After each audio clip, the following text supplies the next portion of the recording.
Hi guys, sorry for the late start. I totally forgot to start streaming. Can you hear me by the way? Okay, good. So we had another gap up in the major indices and now it looks like we're fading the gap. That's been the trend for a while now. Gap ups that fade. I bought some MIK near the open. I also bought some ACAD. I bought 20,000 MIK at 10 average. I had some slippage. I wanted to get it at 990, but there was a lot of slippage since it's a thin stock. So 20,000 of this. I have 12,000 ACAD at 41 average. Those are new positions today. And also I shorted some REIDA. I got in a little bit late in this thing. I have 184.74 average, so it's just shy of 185. I should have been in from like $2 higher or $1 higher at least. But I was a little bit slow on this thing. I looked away for a few minutes and it kind of crapped out. Other than that, things look decent. Yin, should I buy it on the opening range highs? No. Needs to break. Let's see how KWeb looks good. This is a China internet ETF, but this is a very slow mover. KWeb is a super slow mover. Yin is much faster. FXI, another China ETF. Yeah, looks decent. And AHR. Yeah, China looks good. China related things look good. They really do. Pets had earnings, very beaten down stock past couple of years, and now they still have shitty earnings, but it looks there's a turnaround coming, potential turnaround, and they beat analyst estimates. So that's why this thing is up. I did not trade it. There were so many things going on after the open, but the entry was on this first minute opening range. There may be a secondary entry when it takes out the highs for the day, but I think it's gonna, I don't know. I'm not so sure about this thing. SGen, let's see, what news did it have? It's a biotech stock, exactly. So they met primary endpoint in their study. So these things are, I don't know. I usually don't trade them. Another primary endpoint met. It does look kind of good. It's about to retake its 200-day moving average. Again, MIK, I bought it near the open today. 20,000 at $10 average. ACAD also bought 12,000 at 41 average. And REIDA, I am a short some, but I'm probably gonna get stopped out because it kind of retook.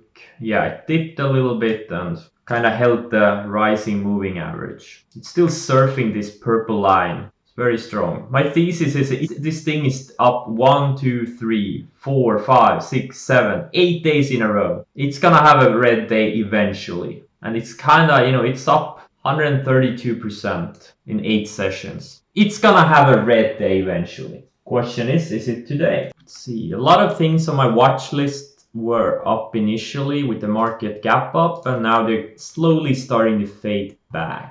Not all of them though. Some of them are still strong. China is strong. USLV is starting to come back from the gap and fade. Silver looks really good. It just broke out of a bull flag. Like, this thing is in a very good looking bull flag. And same thing with gold. Gold hasn't broken out of its range yet, but silver has. So USLV, I'm willing to buy some if it starts to shape up. If it retakes VWAP and holds, I'm gonna buy a couple of thousand shares for a swing. Let's see, okay, ENDP is kind of fading off this declining moving average. I have sold about a quarter of this thing into strength from my 380-ish entry. So I'm in from way lower. So this is a free trade. Even if it stops me out, it's gonna be a profitable trade. I was up pretty much 50k on it, and now it's fading back, so we'll see. I think in this thing, if it doesn't stop me out, it could go to $6-7. But so right now it's in a range. MNK, I mean, it's still, I raised my stop a little bit. JCPenney is still in this bull flag. IGV had great follow through from my Friday entry. Remember, I shorted it on the opening range lows on Friday. I shorted it 210. I chased it a little bit, had great follow through. So this thing I'm still holding. I haven't moved my stop. No, I think this thing could be a potential multi-month hold. REIDA, I'm stalking for a potential re-entry. So it reclaimed VWAP. If it starts kind of putting in lower highs and looks like it's gonna break below VWAP again, I'm gonna add full size. I'll have 4, 5, maybe even 6,000 shares of this thing. It all depends on the setup. Again, it's up 130%. It's up in 8 days. It's up 8 days in a row. It's gonna have a red day eventually. Nothing goes up forever. So that's pretty much what I'm looking for. And it's also easy to borrow, so that's a good thing. Okay, some more alerts triggered. TDOC and SCDG, okay.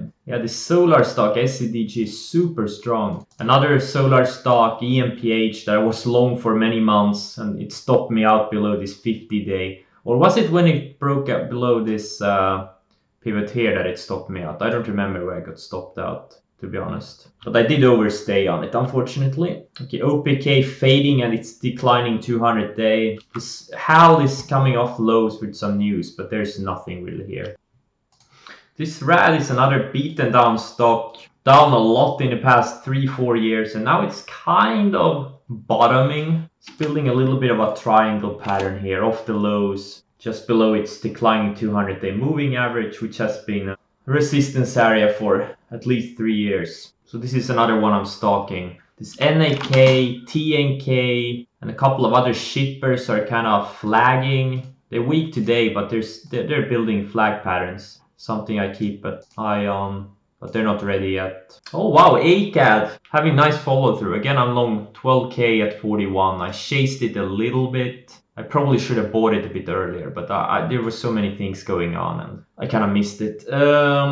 Yeah, looks good. Had some good data a couple of months ago. Then it kind of faded a little bit because the market was so poor. Especially the biotech market has been really poor for the past couple of years, and especially the last few months. But it's been holding up well, found support in this rising 20-day, and now it's surfing the rising 20-day and put in a little bit of a flag formation here. Now it's breaking out of it. So I'm pretty much risking a little bit less than $1 to make, I don't know, I mean $4, $7, maybe even 10. I don't know where it can go. If the market weakens, it's probably gonna fade back. But if the market doesn't weaken, you know, it showed some big relative strength when the market went down, and you know, it could go. So now I built some exposure here past couple of weeks and this week. Now I have 10 positions. So this is more a bit of a normal kind of a exposure for me. Not the 2, 3, 4 positions I had like last week and the week before that. Rita,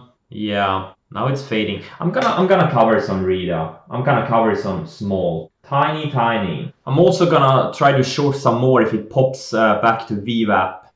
ACAD, you know what? I'm selling some ACAD also, because I'm up 3% on it. Need to lock in some. That's a big move in less than an hour. 3% in less than an hour, that's a very nice move.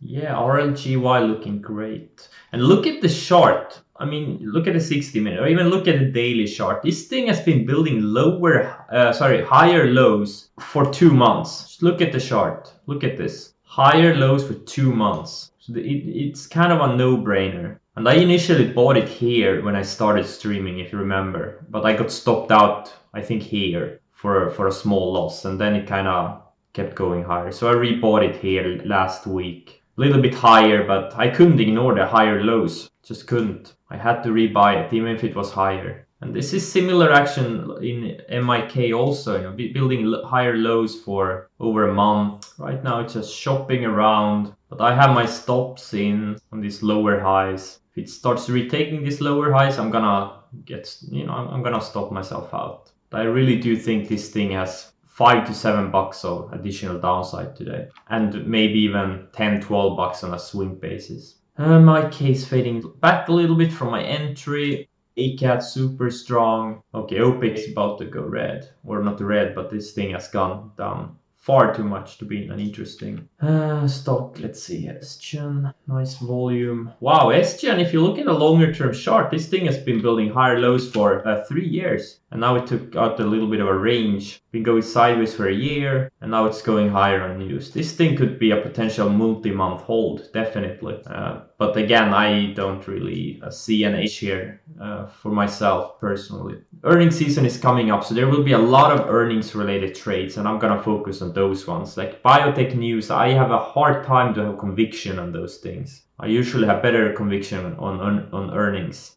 Pets looks good, but can it have follow through on this earnings beat?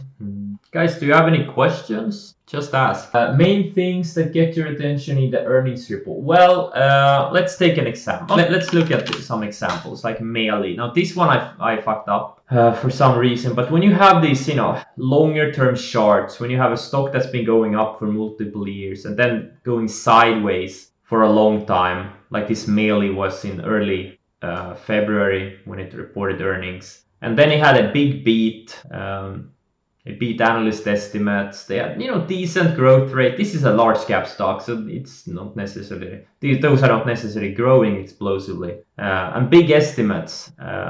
2020, they're gonna be profitable. And this is a leading South American stock. And they had a big earnings cap up about this range. So you can find good trades, low risk, high reward trades in these things. When they take out long ranges, a stock that's been in a long-term uptrend, has been going sideways for a while, say 6 months or a year or even more, and then they break out on big volume, earnings beat, some nice growth, and this is an example. Like these things you can trade for the longer term and just trail the stop. Now I did trade it on this day, but for some reason I got stopped out. I don't know why. I think I bought it on the opening range highs or pre-market, and then it had kind of a shakeout, shook me out, and then it went without me, and I never bought it back. Another one that I did trade perfectly was this Roku. Same thing. I've been talking about this thing a lot on the stream. Had some big earnings, big analyst beat, been in a multi-year,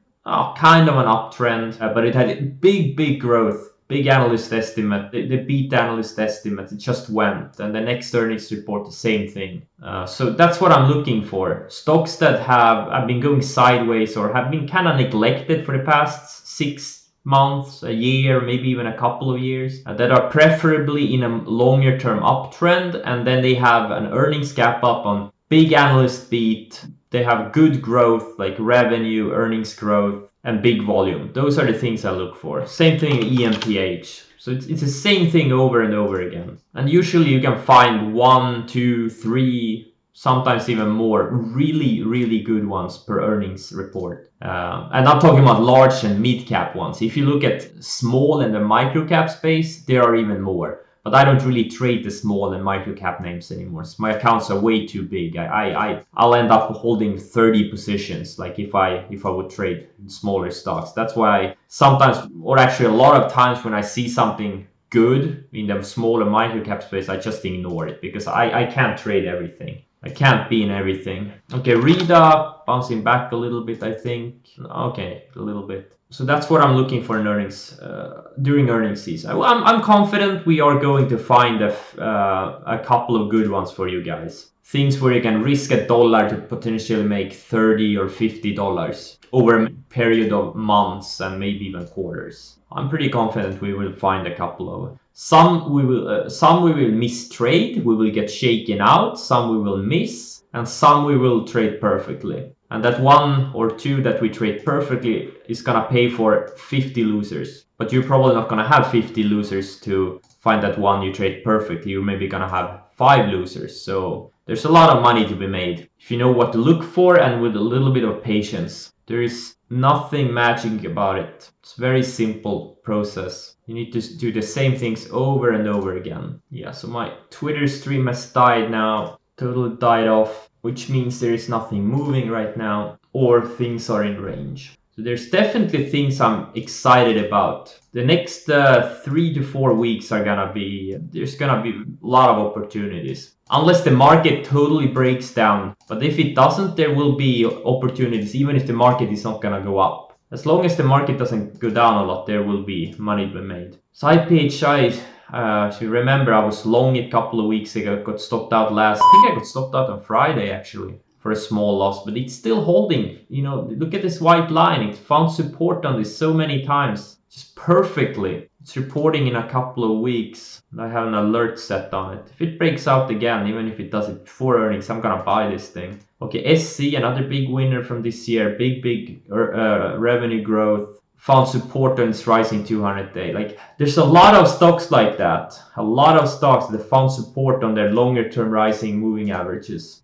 A lot of them. It's kind of hard to be bearish when I see charts like that. Possible to do this swing strategy full time? Yeah, absolutely. Guys, you only need like an hour per day. You need to be around, say, about or let's say an hour before the market opens until maybe 30 minutes to an hour after the market has opened. So you need to be around for around an hour or 2 hours to find these things and trade them, because most of the time you find them in after hours and pre-market, especially the large and mid-cap ones, since they usually have a lot of volume in pre and after hours, in pre-market and after hours. So that's when you find them. You can find them even the night before, scan for stocks that are gapping up on volume in after hours, and then you do the same scan in pre-market. That's when you find them. Look at the ones that are up, say, 4% or more on more than 100,000 or a couple of $100,000 traded in pre-market. And then you look at growth, big growth,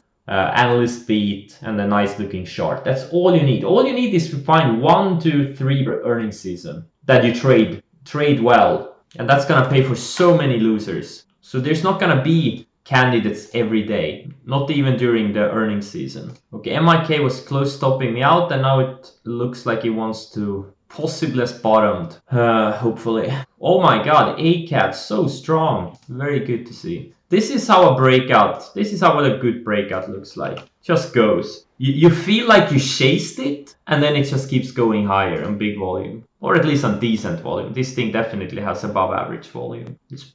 This is what a good breakout looks like. This is an erection. This is an erection candle. Compared to this MIK that had an erection candle, but then it just kind of faded off. And now it's below my entry. But it could still work. It doesn't matter. Like, as long as it doesn't stop me out, this thing could very, very easily work. But I prefer the ones that don't fade back, obviously. So it all depends how big of how much of your account you want to put in these things. I usually do 10 to 20% of my account in a good earnings trade that is liquid enough. But obviously one can do more or less. It's all about what you're comfortable with and how big of a confidence and conviction you have in the setup. I've been doing the earnings trades for many years. I've been doing them probably since 2012. Nah, not 2012. 2013, 2014. So you'd say 5 years. So it takes a little bit of time to kind of learn what works and what doesn't work. So this is why I pass on the pets. It's probably gonna work